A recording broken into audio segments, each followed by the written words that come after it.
Democrat. Then we'll have Paul Pate, the Secretary of State, who's running against Deidre DeGear.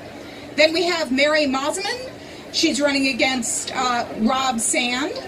Mike Naig, the Agriculture Secretary, is next. He's running against Tim Gannon, a Democrat. And then last, our cleanup act is Governor Kim Reynolds, who's running against Democrat Fred Hubbell. Fire Fred! Fire Fred! And now let's welcome Jeremy Davis to the stage. Well, good afternoon, everybody. It's great to be here at the Iowa State Fair and have the opportunity to join you all at the Des Moines Register Political Soapbox. What's one of the most interesting things about my background is that I actually grew up in eastern Iowa in Jones County. And while I know a lot of you here are probably from rural Iowa, and so that's probably close to a lot of people. But in today's life, though, I live in actually Ames, Iowa. And I went to Ames after I graduated from high school. I graduated from Iowa State. I've got a degree in ag education. Go Cyclones, that's right. I've got a degree in ag education as well as a master's in it. And following graduation at Iowa State, I went into more in the policy type of life, and I've been involved in not only government affairs, but also in the political aspect of things as well. And it's been exciting throughout basically the last 20 years of my life being able to do that.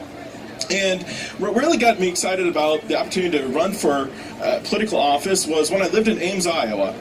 And that's when I had the opportunity to serve on the city council. And through that role, I had the opportunity to be really a fiscal steward, a fiscal watchdog of the city's finances. Because truth be told, tax dollars are your dollars. Amen. And one of the things I think is very important as a state treasurer is that we need someone that is the taxpayer's advocate. Because each and every person in this state, from the youngest infant that was just recently born to the oldest person in the state, each of you are paying taxes. Whether it's your property taxes, your income taxes, sales tax. And we need someone that's in the state treasurer's office watching over those dollars, being the advocate for each of you, because those taxpayer dollars are important. One of the things I think is often lacking in the state treasurer's office today is the fact that it's recognized that the state treasurer is the chief revenue officer of the state. But when's the last time he reached out to Iowans and asked, how do you feel your money's being spent? Is it being spent appropriately by the legislature? Is the governor introducing the type of budget that meets the needs of all Iowans? I think it's important that we as a state treasurer, reach out to Iowans, find out what their thoughts are and where the budget is at, and be the advocate for each person, so that way you know where your state treasurers and your state taxes are being spent. Now, one of the things I referenced earlier is that I grew up in rural Iowa in Jones County. And the state fair is very near and dear to me because as I was growing up, I exhibited livestock along the way for many years, from 4-H when I was younger to ultimately then in FFA. And through that experience, I learned the opportunity to interact with and get to know and network and build my leadership skills up and have the opportunity to speak in front of a lot of different people. And so the 4-H and FFA programs are very near and dear to my heart, and through also the livestock side as well. One of the other interesting things about my background here at the State Fair, unlike a lot of people, many people come to the State Fair once a year for one day. Well, when I was a state FFA officer, I had the opportunity to stay here in this fairgrounds for 14 days straight. Because when you're a state officer, you get to do that. And being at the State Fair for 14 days straight, you not only learn about what the State Fair is, you learn about the people that make the State Fair work. And you learn about the people that come to the State Fair.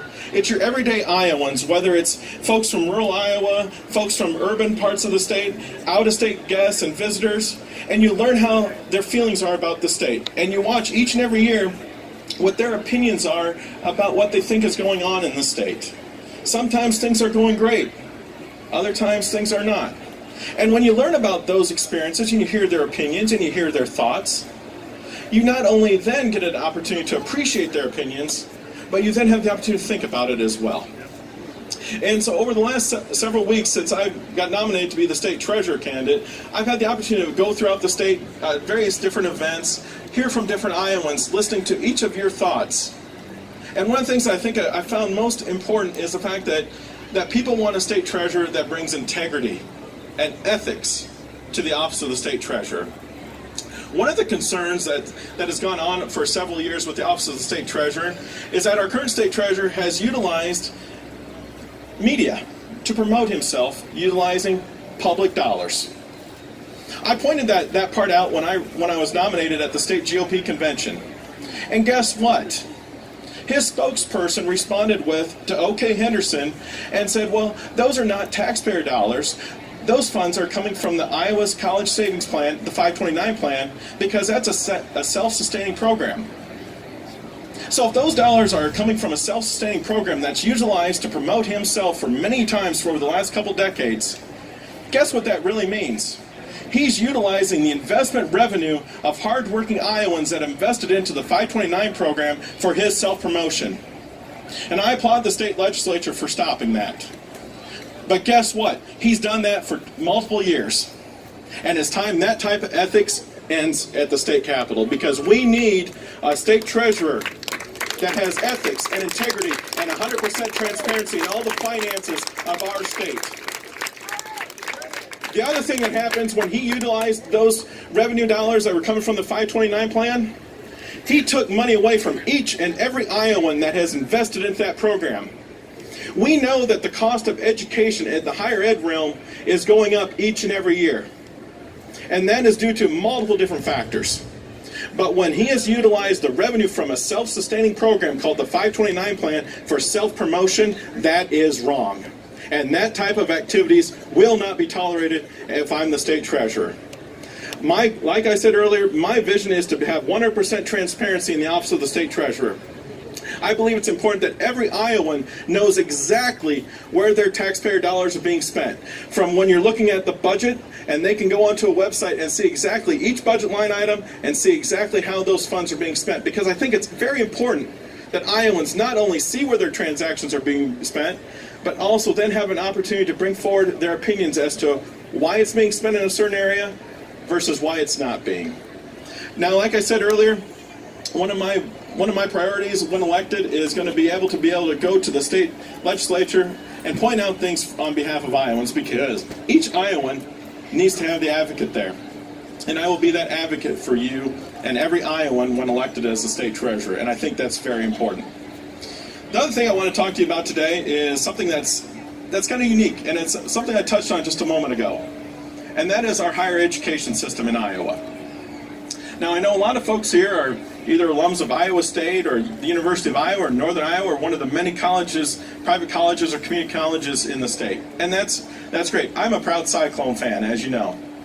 But one of the things I often see is the fact that in state government and in any government entity, there's a lot of duplication of services and redundancy and wasteful spending. One of my goals when I'm elected is to launch a task force that starts to identify where those redundancy of services are at and the duplication of services and the redundancy of spending. Because if we're going to do things right in Iowa and monitor the spending and be fiscally responsible for each and every dollar that's spent, we need to look at where those dollars are being spent at. Here's a great for example that I think is very relevant. The Iowa Board of Regents is the overseeing department that looks over the three regent universities. We've got Iowa State University, the University of Iowa, and Northern Iowa. But guess what? There are 3 accounting and financial platforms individually for each one of those universities. So Iowa State has their own, University of Iowa has its own, Northern Iowa has its own.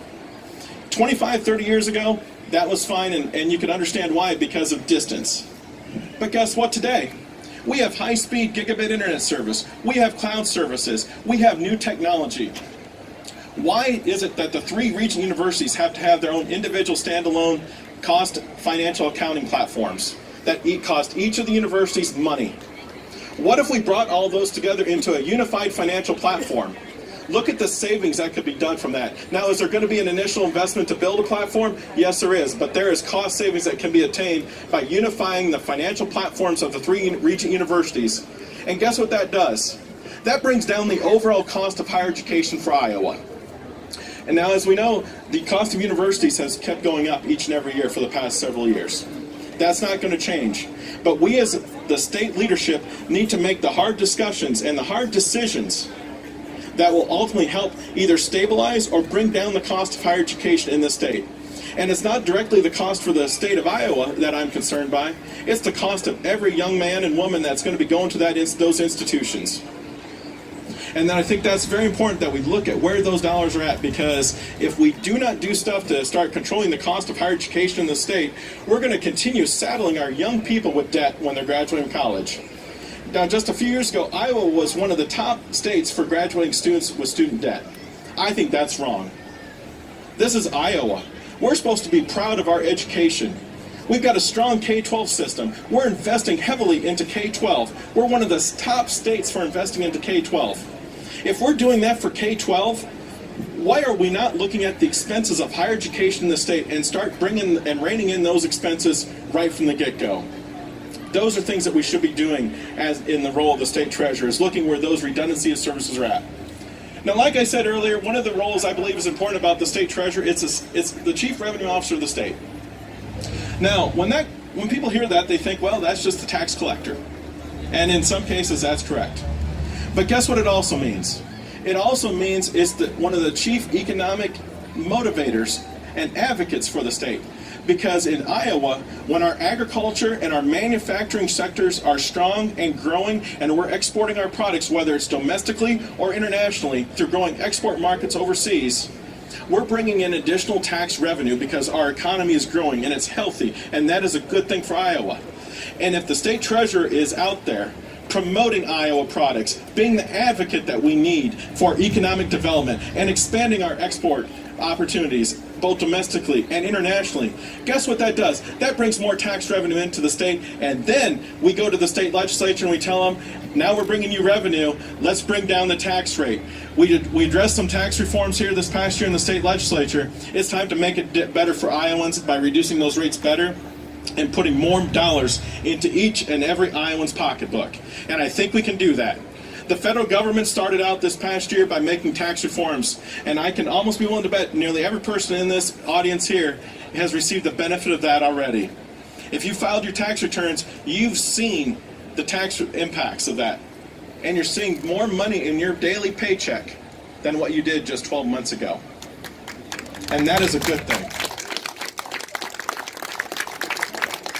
Combine that with the changes that have been made at the state legislature this past year, we can do better. As we're growing our economy, being out there promoting our exports markets, growing our ag and manufacturing sectors, we can grow our economy even more, and we can take Iowa to a new level of revenue that can then, at the end of the day, get the legislature to act to bring down our tax rates even more and put more money into each and every Iowan's pocket.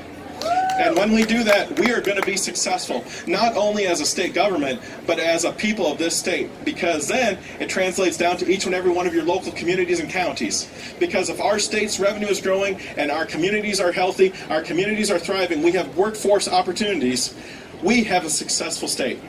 That's what it means to be an economic advocate for our Iowa. And the state treasurer's office, I think, needs to be one of the strongest economic advocates in this state. Because being the taxpayer's advocate is not just watching out for the tax dollars. It's watching out to help us grow the tax dollars so we can then lower the tax rates for each and every Iowan, so every one of you have more money to spend, and we have a stronger, healthier, and more vibrant Iowa. Thank you all very much. It's been great to be here. I'm looking forward to being elected your next state treasurer. Thank you all very much.